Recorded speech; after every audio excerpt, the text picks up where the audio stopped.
আপনারা শুনছেন ভূতের গল্প। আজকের গল্পের নাম ভুতুড়ে খাদ। এক কেলেঙ্কারি থেকে আর এক কেলেঙ্কারিতে বদলি হয়ে এসেছি। কয়লা কুঠির ডাক্তার, ভারী রকমমারি কাজ। খাদের কুলি কামিন থেকে আরম্ভ করে ম্যানেজার সাহেব পর্যন্ত যে যেখানে আছে সকলেরই জীবন মরণ যেন আমারই হাতে। আমি যেন তাদের বিধাতা। কারো পায়ে একটুখানি আঁচড় লেগেছে, ডাকো ডাক্তারকে। কোথাও কোনো কুলি ধাওয়ায় হয়তো রুগী মরছে, ডাকো ডাক্তারকে। খাদের নিচে কুলি মরেছে, সকলের আগে আমাকেই সেখানে ছুটতে হবে। সে যাই হোক, চাকরি করতে এসে সে দুঃখ করে লাভ নেই। বাসাটি মন্দ নয়, টালি দেওয়া, খানচারে ঘর, সম্মুখে দাওয়া উঁচু, ছোট্ট একটুখানি রকের নিচে উঠোন, উঠোনে রান্নার জায়গা, চারিদিকে ফাঁকা। ভাবলাম ভালোই হলো। আগে যে কলিয়ারিতে ছিলাম, প্রকাণ্ড কলিয়ারি, ছোটোখাটো একটা শহর বললেই হয়। চারিদিকে ধোঁয়া আর বস্তি, দম যেন আটকে আসতো। এখানে তাহলেও একটুখানি নিঃশ্বাস নিয়ে বাঁচব।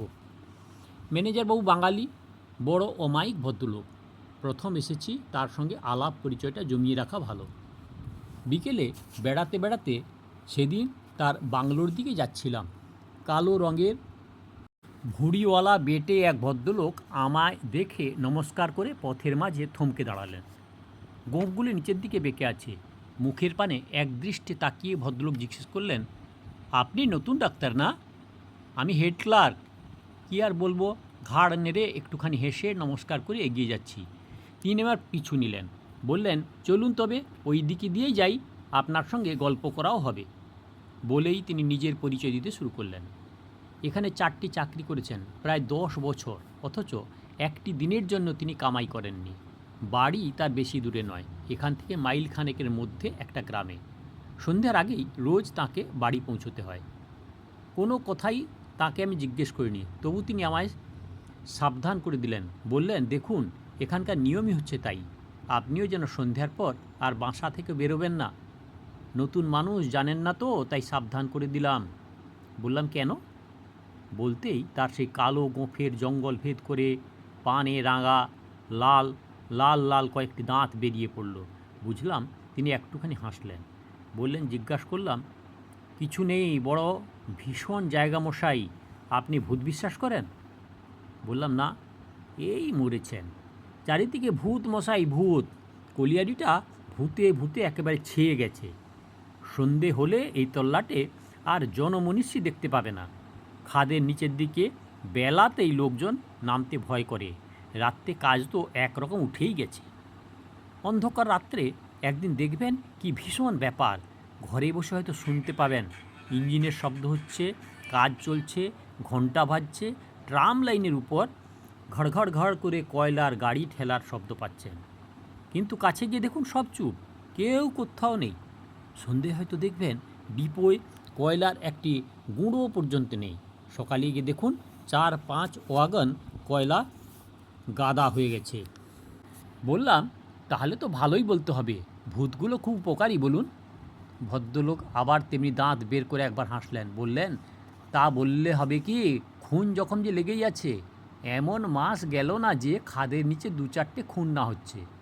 আগে মশাই যা কিছু হতো এই খাদের নিচেই হতো। গত 2 বছর ধরে ভূতগুলো দেখছি উপরে উঠে এসেছে। এই ধরুন আমার অফিসের খাতাপত্র, আজ ঠিক যেমনটি রেখে চাবি বন্ধ করে দিয়ে এলাম, কাল এসে দেখব সব ওলটপালট হয়ে গেছে। ওখানকার জিনিস ওখানে, ওখানকার জিনিস ওখানে, একেবারেই তছনছ কাণ্ড কারখানা। তবে নষ্ট কিছু করে না, এই যা। আজকাল আমাদের গা শোয়া হয়ে গেছে। হেসে জিজ্ঞেস করলুম, তাই বুঝি বেলা থাকতে আপনাকে বাড়ি পৌঁছতে হয়? ঘাট নেড়ে ভদ্রলোক জানালেন, নিশ্চয়ই। একদিন যে কাণ্ড ঘটেছিল মশাই, শুনলে আপনার হাত পা শিউরে উঠবে। থাক, আজ আমার দেরি হয়ে গেছে, আর একদিন বলবো। এখন চলি, নমস্কার। বলেই তিনি তার হাত দুটি তুলে আমায় আর একটি নমস্কার করে ডান দিকের রাস্তায় ভাঙলেন। ম্যানেজারবাবুর সঙ্গে সেদিন আমার অনেক কথাই হলো। বললাম, ভূতের কথা কী সব শুনছি, আপনার কলিয়ারিতে এ কি সত্যি? ম্যানেজারবাবু হাসলেন, বললেন, শুনেছেন এরই মধ্যে? বললাম, শুনেছি, কিন্তু ভূত আবার কি? আমার তো বিশ্বাস হয় না কোনো দিন। ঘাড় নেড়ে ম্যানেজারবাবু বললেন, কিচ্ছু নয়, তবে খাদের অবস্থা বড় খারাপ। ঢালগুলো অত্যন্ত নরম, খুব সাবধানে কাজ করতে হয়, নইলে কয়লা কাটতে গিয়ে ঢাল থেকে পাথর খসে পড়ে, লোকজন প্রায়ই মারা যায়।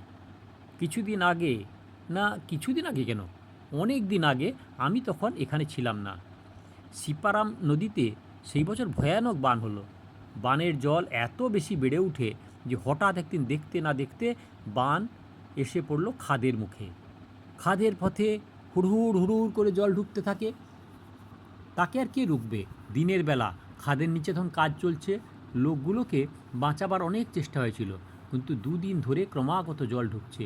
3 দিনের দিন বান যখন কমলো, খাদ তখন ভর্তি হয়ে গেছে। পাম্প দিয়ে জল তুলে তুলে অনেক কষ্টে নিচে নেমে গিয়ে দেখা গেল প্রায় 50 জন লোক খাদের যেখানে সেখানে মরে পড়ে রয়েছে। ব্যাস, সেই থেকে লোকের ধারণা হলো যে এতগুলি লোক একসঙ্গে যেখানে মারা যেতে পারে, ভূত সেখানে আছেই।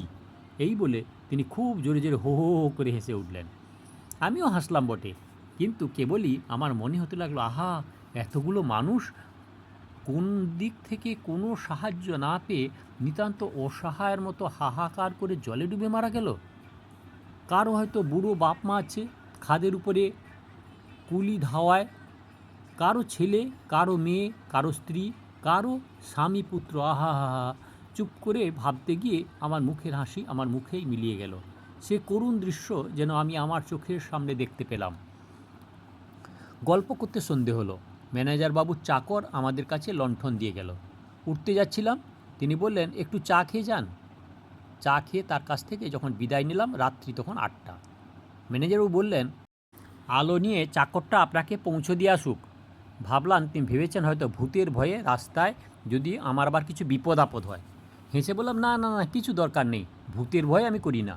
তিনিও হেসে আমায় নমস্কার করে দরজাটি বন্ধ করে দিলেন। ফটক পেরিয়ে বাইরে যখন পথে এসে দাঁড়ালাম, দেখিল অন্ধকারে তখন চারিদিক থমথম করছে, কোথাও জনমানবের সাড়া শব্দ নেই। মাথার উপরে আকাশের দিকে তাকিয়ে দেখলাম আকাশটা যেন তারায় ঠাসা। তারই একটুখানি ঝাপসা আলোয় পথের উপর দিয়ে এগিয়ে চললাম। বাসাটা আমার নেহাত কাছে নয়, পথের পাশে 2-3টে কুলি ধাওয়া পেরিয়ে গিয়ে আম কাঁঠালের একটি বাগান, তারপরেও খানিকটা কালো কয়লার গুঁড়ো দিয়ে ছোট্ট একটি পথ, তারই কিছু দূর এগিয়ে গিয়ে বাঁহাতি একটা পোড়া বাড়ির মতো ভাঙা বাড়ি। সেইখান থেকে ডান দিকে একটা নিম গাছের তলা দিয়ে মিনিট 2 হাঁটলেই আমার বাসার দরজায় গিয়ে পৌঁছব। কী যেন ভাবতে ভাবতে আমি সেই বাগানের ভিতর সরু এক ফালি পায়ে চলা পথের উপর দিয়ে চলেছি। মানুষের পায়ের শব্দ পেয়ে আমার পেছনে কুলি ধাওয়ার সেই যে একটা কুকুর চেঁচাতে আরম্ভ করেছে, তার চিৎকার তখনও থামেনি। হঠাৎ দেখি কয়েকটা গাছের তলা দিয়ে শুকনো পাতার মতো মড়মড় শব্দ করতে করতে মস্ত লম্বা কালো রঙের একটা লোক আমার সম্মুখে এসে দাঁড়ালো। আচমকা অন্ধকারে সত্যিই আমি একটুখানি ভয় পেয়ে গেছিলাম। জিজ্ঞাসা করতে যাচ্ছি, আর তার আগেই লোকটা আমার আরও একটুখানি কাছে সরে এসে বললে, ডাক্তারবাবু, তুই একবার আয় আমার সঙ্গে। লোকটা বোধহয় সাঁওতাল। বললাম, কেন?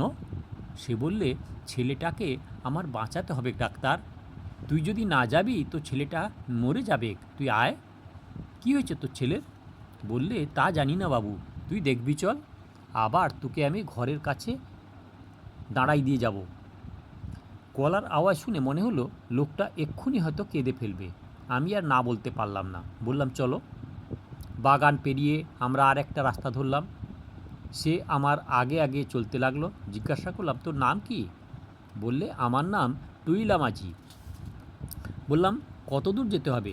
হাত বাড়িয়ে কাছেই কয়েকটা খোড়ো ঘর দেখিয়ে দিয়ে বললে, ওইখানে। চুপ করে পথ আর কত চলি, তার সঙ্গে কথা কইতে আরম্ভ করলাম। খাদে বুঝি তুই কয়লা কাটিস? হুঁ বাবু। কটি ছেলে তোর? ওই একটি। ছেলেটি কত বড়? তা অনেক বড় বটে। তবু ক বছরে? কে জানে তা, অত শত জানি না। এমনি সব নানান কথা কইতে কইতে পথ আমরা চলছি তো চলছি। সামনে হাত বাড়িয়ে যে ঘরগুলো সে আমায় দেখেছিল, যতই এগিয়ে যাই মনে হয় সেইগুলো আরও দূরে। বললেন, এ কী রে টুইলা, কাছে বলছিলি যে? টুইলা বলল, হুঁ বাবু, কাছে লয় তো কি, কিন্তু পথ যে ফুরায় না। ছেলেটার তোর কী হয়েছিল প্রথমে? টুইলা চুপ করে রইল। হাঁ রে, প্রথমে কী হয়েছিল কি? টুইলা যেন বিরক্ত হয়ে জবাব দিল। বললে, খাদে বান ঢুকেছিল। বান?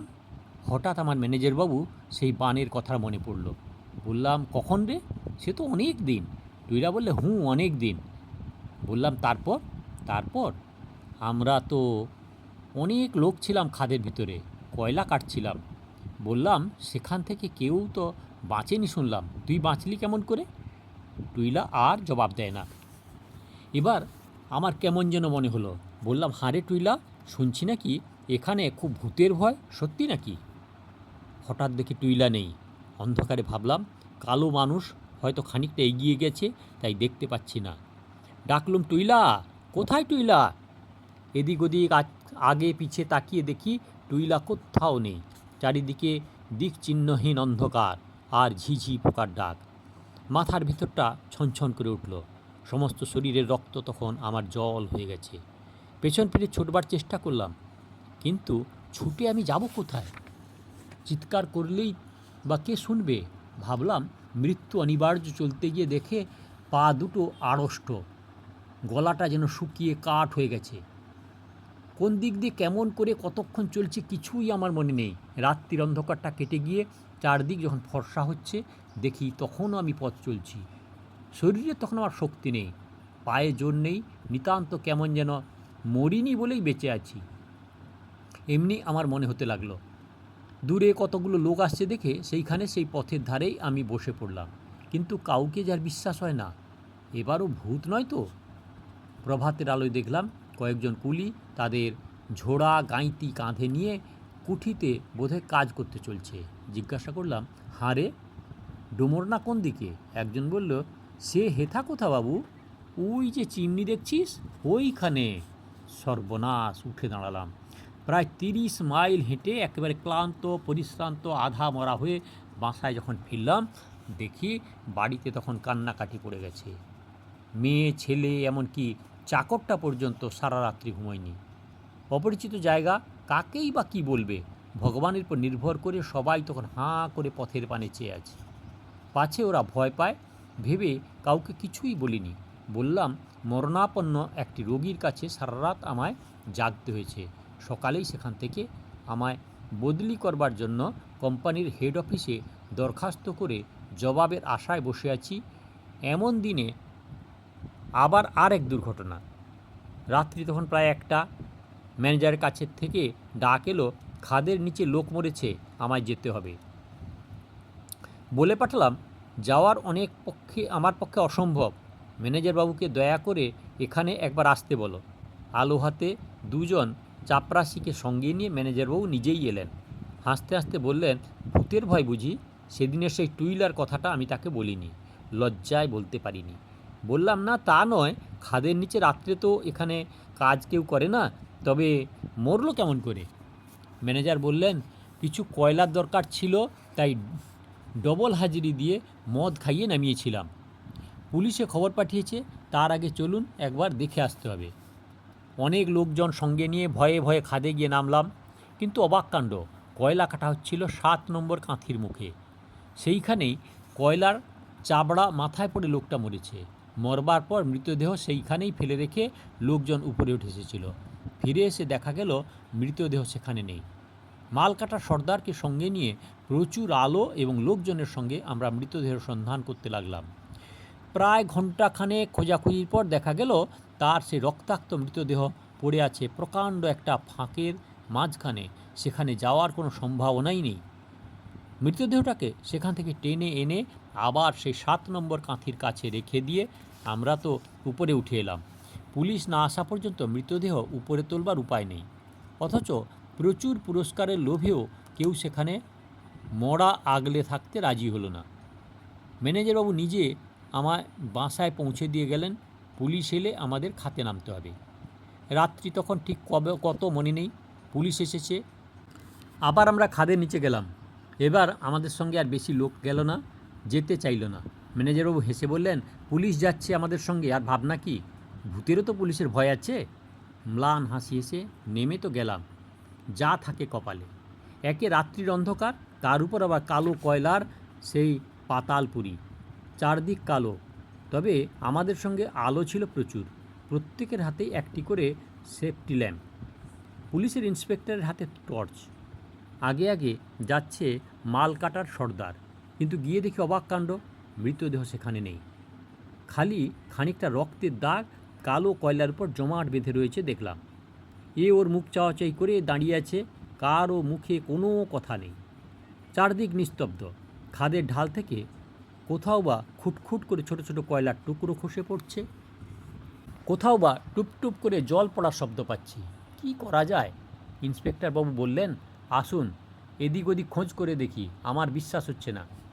বিশ্বাস তার না হওয়ারই কথা, কিন্তু আমরা আর না বিশ্বাস করে যাই কোথায়? এর আগের বারেও তো এমনি হয়েছিল। খোঁজাখুঁজি আরম্ভ করলাম। ইন্সপেক্টর বাবু বেশ সাহসী লোক। টর্চের আলো ফেলতে ফেলতে তিনি সবার আগে চললেন। সবার পেছনে যেতে আমার ভয় করছিল। কোনো রকমে পাশ কাটে কৌশল করে কাউকে জানতে না দিয়ে ফস করে আমি এক সময়ে মাঝে গিয়ে ঢুকলাম। খোঁজার আর অন্ত রইল না, কিন্তু লাশ আর পাওয়া যায় না। খুব ছোট্ট একটা সুড়ঙ্গের ভেতর দিয়ে চলছি, হঠাৎ একটা বিরাট চিৎকার। ভয়ানক একটা কিছু অপঘাত ঘটলে মরবার আগে মানুষ যেমন করে চেঁচিয়ে ওঠে, এও যেন ঠিক তেমনি একটি গোঙানির শব্দ, এক্কেবারে ইন্সপেক্টর বাবুর পায়ের কাছে। আমরা তো সব চমকে উঠে শিউরে খানিকটা পেছন হটতে গিয়ে ওর গায়ে পড়লাম। ভয়ে তো আমি ম্যানেজার বাবুকে তখন জড়িয়ে ধরেছি। সর্বাঙ্গ শিরশির করে, পায়ে লোমগুলি খাড়া হয়ে উঠেছে। গেলাম আর কি, বাঁচবার আর কোনো আশা নেই। ইন্সপেক্টর বাবু তো এত সাহসী লোক, টর্চের আলো ফেলে যেমনি নিচের দিকে তাকিয়েছে, দেখেন মৃতদেহের বুকের উপরে পা দিয়ে তিনি দাঁড়িয়ে। বাপ বলে তিনি লাফিয়ে একেবারে উল্টে পড়ে এসে পড়লেন আমার ঘাড়ে। আমি পড়লাম ম্যানেজারের গায়ে। ম্যানেজার দিলেন একটা কনস্টেবলের পা মারিয়ে। এমনি করে সবাই মিলে আমরা হুটোপুটি করছি। এমন সময় অবাক কাণ্ড, ইন্সপেক্টরের হাতে টর্চ গেল নিভে। অনেক টেপাটিপি করেও কিছুতেই আর জ্বালানো গেল না। তারপর একে একে আমাদের প্রত্যেকের হাতের আলোগুলো নিভতে আরম্ভ করলো। প্রাণের আশা তখন একেবারে ছেড়ে দিলাম। কাঠ হয়ে আমরা দাঁড়িয়ে পরামর্শ করে আমি বললাম, যেমন করে হোক দেশলাই জেলে জেলে সুড়ঙ্গের দেওয়াল ধরে চলুন, আমরা ফিরে যাই। এমন করে এখানে প্রাণ দেওয়ার চেয়ে পালিয়ে যাওয়াই ভালো। সর্দার বললে, চলো আমি পথ চিনি, দে একটু জ্বালা কাঠির বাস্কো দে আমার হাতে। আমার পকেটে দেশলাই ছিল। কাঁপতে কাঁপতে সেটা বের করে সর্দারের হাতে দিলাম, কিন্তু ফস করে সর্দার যেই একটা কাঠি জ্বেলেছে, তারই সেই সামান্য আলোতে দেখলাম কিম্ভূত কিবাকার প্রকাণ্ড একটা দৈত্যের মতো কালা কুচকুচে এক সাঁওতাল এসে দাঁড়িয়েছে আমাদের সম্মুখে। লম্বা লম্বা হাত দুটো বাড়িয়ে এসে আমাদের সুড়ঙ্গের পথ আগলে বললে, যাবি কোথা? ছেলেকে আমার বাঁচা, এগুতে তা বাদে যাবি। ইন্সপেক্টরের পকেট ছিল রিভলভার। চট করে সেটা বের করে তিনি ধাঁ করে চালালেন এক গুলি। ভীষণ আওয়াজে আমাদের কানে তালা লেগে গেল। কিন্তু তৎক্ষণাৎ শুনতে পেলাম অন্ধকার সুড়ঙ্গের মধ্যে ইন্সপেক্টর চিৎকার করলেন, গেলাম গেলাম, ওরে বাবা রে, ছেড়ে দে বাবা, ছেড়ে দে। ভূতে মানুষের মারামারি। ইন্সপেক্টরের গোঙানির আওয়াজ শুনতে পাচ্ছি। মনে হচ্ছে যেন তাকে আমাদের কাছ থেকে খানিক দূরে নিয়ে গিয়ে ফেলেছে। ঝটপট ঝটপট করতে করতে সব থেমে গেল। শুনলাম সাঁওতালটা বলছে, গুলি চালাবি আর? চালা দেখি কেমন মরদ। আমরা তখন পরস্পরকে জড়িয়ে ধরে ঠক ঠক করে কাঁপছি। আমাকে মেরেছিস? বানে ডুবোই জলের ভেতর ঠিক ইঁদুর মারা করে। ছেলেটা ছিল আমার, তাকেও মেরে দিলি? বলতে বলতে সাঁওতালটা এগিয়ে এলো আমাদের দিকে। কই তোদের ম্যানেজার কই? ম্যানেজারবাবু কেঁদে ফেললেন, দোহাই বাবা, আমায় ছেড়ে দে বাবা, আমার কোনো দোষ নেই। আচ্ছা তোকে না হয় ছেড়ে দিলাম, ওই ডাক্তারটা কই? বলেই হাত বাড়িয়ে টপ করে আমার ঘাড় ধরে বললে, আয় দেখ যদি তুই বাঁচাতে পারিস। আমার তখন দম আটকে এসেছে, মুখ দিয়ে কথা বেরোচ্ছে না, গোঁ গোঁ করছি। তারপর কেমন করে যে উপরে উঠে এসেছি, কেমন করে যে বাড়ি এসে পৌঁছেছি কিছুই জানি নে। চাকরি ছেড়ে দেব বলে দরখাস্ত আগেই করেছি। জবাব এলো কি না জানবার জন্য বেলা বলি তো গেলাম। সেদিন ম্যানেজারের সঙ্গে দেখা করতে গিয়ে শুনি কি অদ্ভুত ব্যাপার, কাল রাত্রি থেকে ম্যানেজারকে কোথাও খুঁজে পাওয়া যাচ্ছে না। খাদের নিচেও না, খাদের উপরেও না। সর্বনাশ! সর্বাঙ্গ আমার শিউরে উঠল। তাহলে তিনি গেলেন কোথায়? এতক্ষণ আপনারা শুনছিলেন ভূতের গল্প ভুতুড়ে খাদ, লেখক শৈলজানন্দ মুখোপাধ্যায়। দয়া করে সাবস্ক্রাইব করবেন, লাইক করবেন, শেয়ার করবেন। আরও এইরকম গল্প শুনতে হলে কাকন বাসুতে ক্লিক করে ভিডিও দেখুন।